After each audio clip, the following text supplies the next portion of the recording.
Hi guys, how's it going? Welcome to episode 3 of my free-to-play Ironman No Shops, No Quests. Let's get into it. Start off with some casket openings. See if we get anything. Oh snap, Defense Amulet Trim. This is the first amulet I'll any purpose for. Has any bonuses, I'm trying to say. And a teaser iron pickaxe to end it off. And just got the rubies from the pinball random. That is amazing. First try. Camo top. And there's level 60 mining. Can now enter the mining guild. Will not be mining iron here anymore. I'll be mining it there. So let's go see how much iron I've collected. So it looks like just about 6,000, not quite, but I'm gonna go smelt this now and then turn it into bars and go smith those. And we'll see what smithing level I get. Probably won't make it to 55, but that's fine. I'll definitely get there with the level 50 crafting I'll be getting later anyway. So I just did the math, and I think I will be hitting 55 smithing before doing crafting, but that's fine. I honestly don't mind the extra smithing levels. The mining grind probably took me about 12 to 14 hours maybe, and now I'm at, just to give another update on time played, I'm at 4 days, 7 hours. It's like 103 hours played, I think. Just realized I hit 1 million total XP. That's pretty awesome. I'm also about halfway through, well, not quite, halfway through all the iron ore I'm smelting. I just hopped to World 1 because I was thinking it might be possible to get a notification for forestry events while being here at GUs. So I thought that might be a nice way to get some extra woodcutting XP, but it's also not really necessary. We'll see. Yeah, it's not really worth doing the forestry events. It doesn't give me the notification until I'm in the bank, and I only get like half the XP I'm supposed to anyway by the time I get there. So based on what I can tell, it seems like by the time I get 99 fishing, I'll have way more than 99 woodcutting just from doing the events at Drainer. So I had an idea about a method I could possibly be doing for mining and smithing in the future. First of all, here's me entering the mining guild for the first time. That's pretty cool. But I want to find a world for iron, so I have to hop for a second. Right, so this is probably not going to work super well, but I'm going to give this a shot. First of all, I mine these 2 iron rocks here at the start, and then I can use my shrimp I get from fishing and cooking to hop to the next and do a 3-tick action. It doesn't seem like it's actually working because I have such a low mining level and an iron pick, so I'm not going to get it 100% of the time, but yeah, this could be a really good way to 3-tick and use some of my food that I get from fishing and cooking for so long. Alrighty, so this is my last inventory of iron ore, and after this I will be hitting 50 smithing. Won't be on this inventory, but once I start making iron plate bodies, then you guys will see me get 50 smithing in just a moment. So here it is, 50 smithing, here we go, and nice. 5 more levels to go. I freaking missed it because my mic was unplugged, but there's 55 smithing.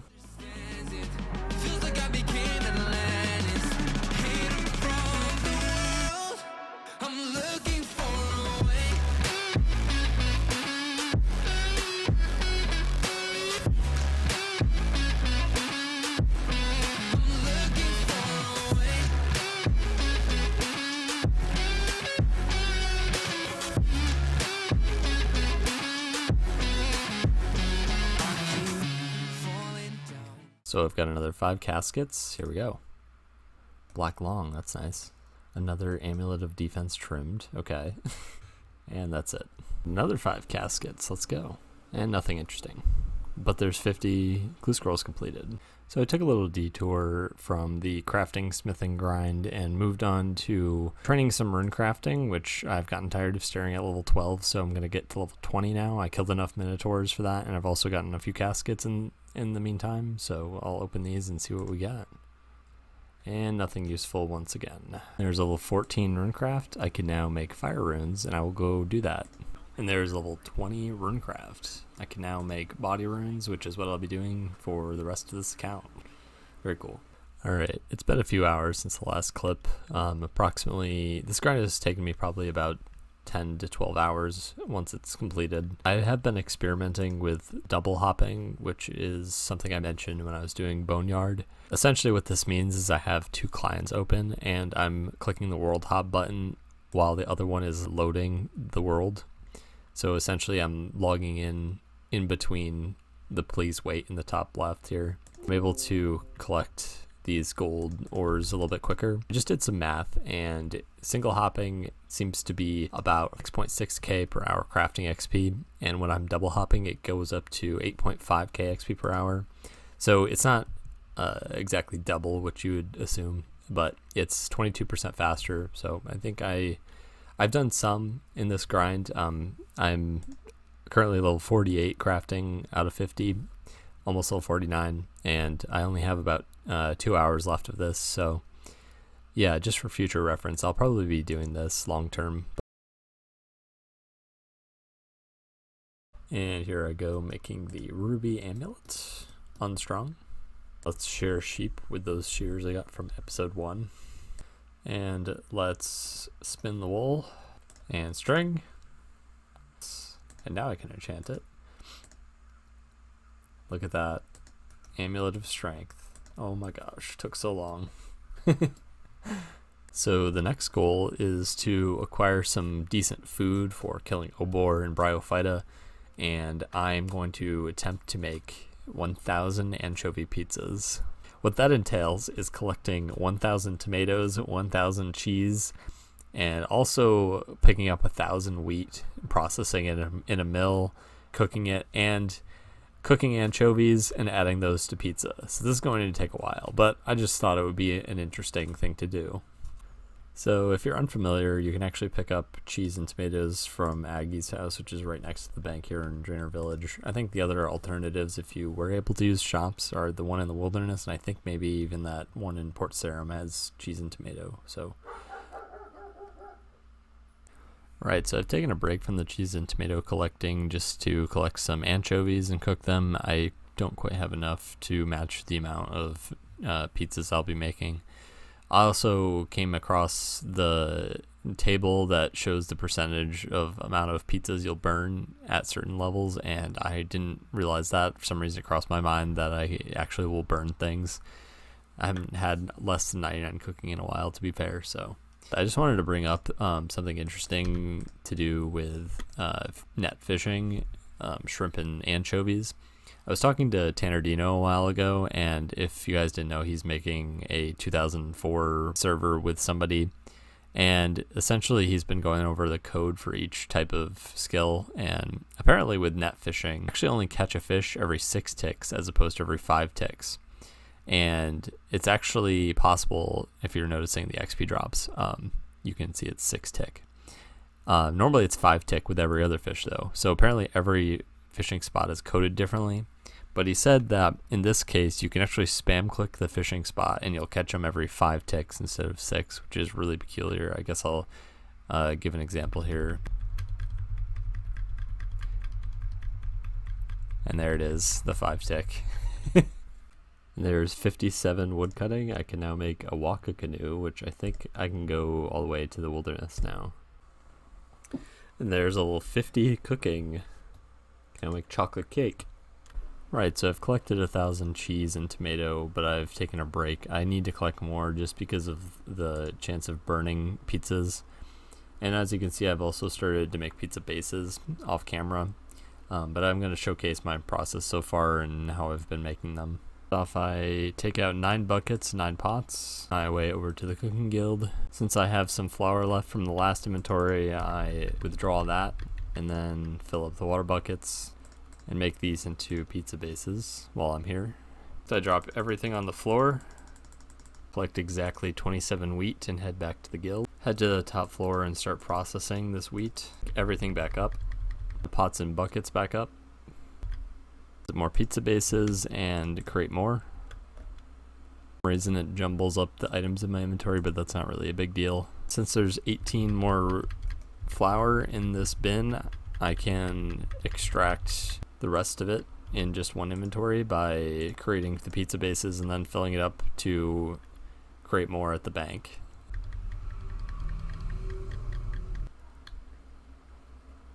So there definitely could be a better way of doing this, but this is just the method I've come up with at the moment.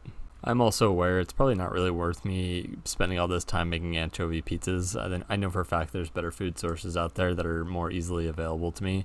However, this is the best healing food in the game, so if I actually do end up needing it, which for example I could go to the wilderness and mine rune and need some good food. And this could be a good way of keeping myself alive in that situation. So these are helpful to have. I think I'll just stockpile them for now. I also just kind of find the content pretty interesting. I've never had to make anchovy pizzas from scratch, so it's kind of fun for me.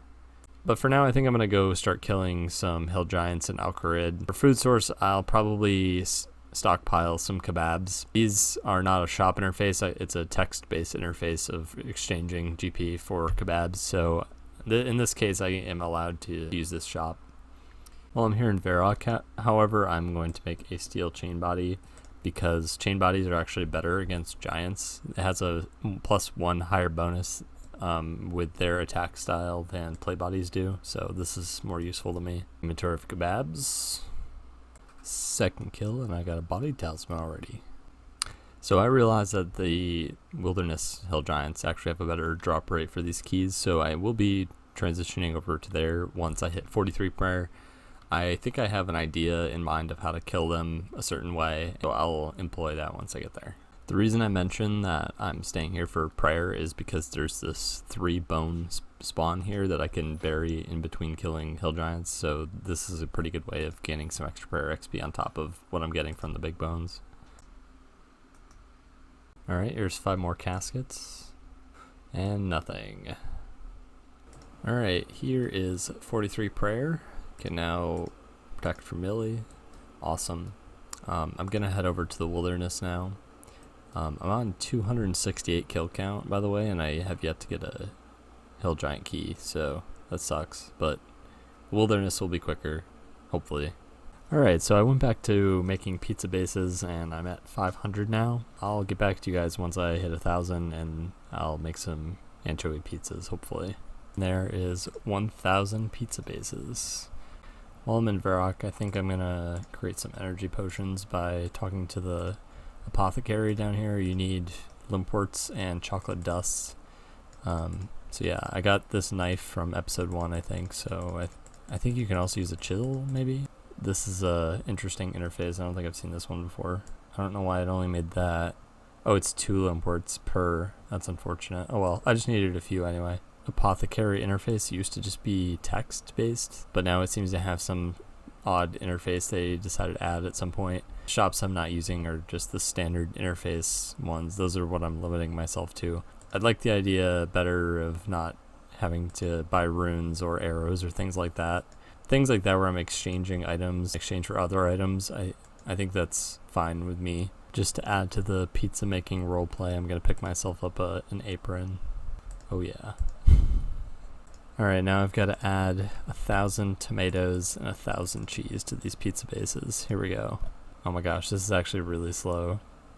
Well, it's like maybe 3 ticks. Yeah, it's 3 ticks. And the pizzas have been finished, or I should say the incomplete pizzas. Now it's time to add the cheese to all of these.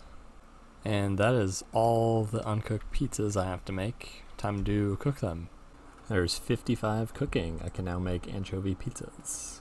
So since I'm 55 cooking now, I'm just going to use up some of the plain pizzas I've made just to possibly gain more cooking levels, which would increase the percentage of me not burning things. So that's the idea. Alright, so I've been using this strategy I'm doing here, bringing 14 pizzas and 14 anchovies, and getting some cooking XP on the way back to the bank. It's probably worth it just because I have the potential of gaining more levels this way. And there's level 60 cooking. Very nice. And there we have it. 1,000 anchovy pizzas. I had to go back and collect a few more cheese and tomato in pizza bases, but I finished 1,000 pizzas. I said I was going to make 1,000, and I did. So, give an update on everything. Here's what my bank is looking like since the last time you guys saw it. I don't remember when that was, but... And stats, 710 total, getting close to that 750 for 750 total worlds. I think I'll need 758 precisely. Quests, haven't showed that in a while, but yeah, still no quests completed, obviously. Or started. And time played is at 6 days, 14 hours, 158 hours played. And I would say this pizza grind, probably took like 10 to 15 hours, somewhere around there.